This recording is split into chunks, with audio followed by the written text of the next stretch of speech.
உள்ளே இருக்கிறவர் 12 ஜோதிர்லிங்கத்துக்கும் மேலானவர். ஜோதிர் மகாலிங்கம். ஜோதிர்லிங்கத்துக்கெல்லாம் கூட பெயர் உண்டு. மல்லிகார்ஜுனேஸ்வரர், திரியம்பகேஸ்வரர் அப்படின்னு பெயர்லாம் உண்டு.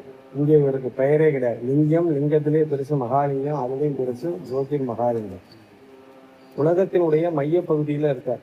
அதனாலதான் இந்த ஊருக்கு பெரிய இடைமருதூர் அப்படின்னு பேரு. அது திரு செத்து திரு இடைமருதூராகி திருவிடைமருதூராக மாறி இருக்கு. உலகத்தினுடைய நடுப்புற இருக்கார்.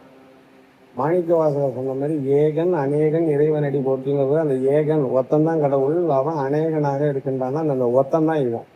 இவன் தான் உலகத்துல அனைத்து கடவுளாக மற்ற இடத்தெல்லாம் இருந்து நம்மளெல்லாம் காத்து ரட்சிக்கின்றான். அப்பேற்பட்டவர் இவருக்கு எழுத்த மாதிரி வந்துட்டாலே நம்மளுடைய எல்லா தோஷங்களுமே போயிடும். நந்திக்கிட்ட வந்துட்டாலே மகாலிங்கம் தெரிவாய்.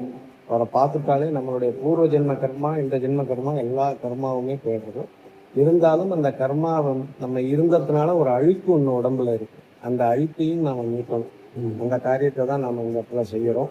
முதல்ல நம்ம வந்துட்டோங்கிறத அவருக்கு தெரியும். அவன் அருளாலே அவன்தால் வணங்கி.